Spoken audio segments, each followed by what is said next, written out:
Welcome to the 10th episode of Coffee42, which is titled Interlude 2, but not Part 2.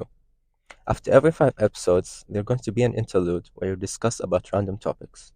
They're going to be on surface level rather than in detail. Some informational, such as science, and some basics, such as storytelling. Therefore, let's start our first topic, the power of storytelling.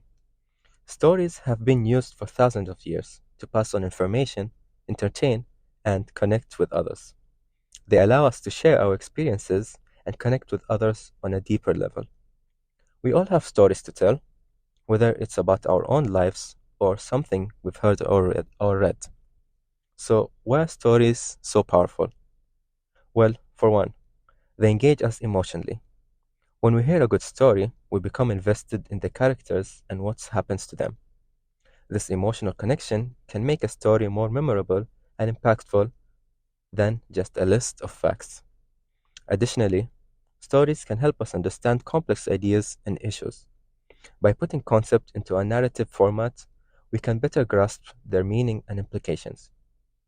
Storytelling allows us to see our brains more by imagining things than we are told. This allows for people to be more creative in a way, where they unlock this new ability to draw things from just listening to its description. That's why people who read tend to be more creative and smarter in decision making. This doesn't mean people who don't aren't smart. It's just the people who read sometimes have the upper hand. Next, let's switch gears and talk about the science of sleep, a topic that a lot of people love. More of the action of it rather than talking about it.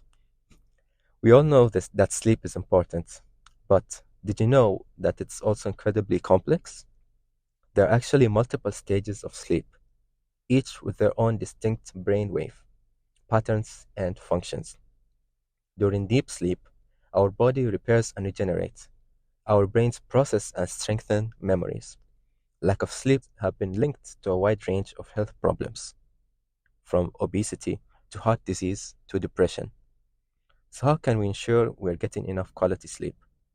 The answer varies for everyone, but some tips include sticking to a regular sleep schedule, avoiding caffeine before bed, and creating a relaxing sleep environment. On top of that, some people suggest that you should avoid using your phone before going to bed, for an hour at least. I'm not sure about this. Some people tend to fall asleep while using their phones, therefore, this tip depends on the person. I would also recommend reading a book, or even keeping a book next to you. Sometimes, ideas pop up when we're laying on our bed. That's why keeping a book next to you is a good choice. I recommend writing in a book rather than a phone to avoid distractions. Moving on, let's talk about positive thinking.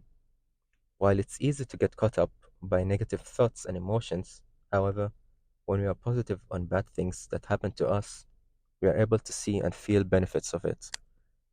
Research has shown that a positive mindset can also range of benefits, from better physical health to greater resilience in face of challenges. Positive thinking doesn't mean ignoring or denying problems, but rather approaching them with a can-do attitude and a belief in one's own abilities. One way you can cultivate positive thinking is practice gratitude. By focusing on what we're grateful for, we can shift our mindset towards the positive and build a sense of optimism. Finally, let's talk about the impact of social media on our lives.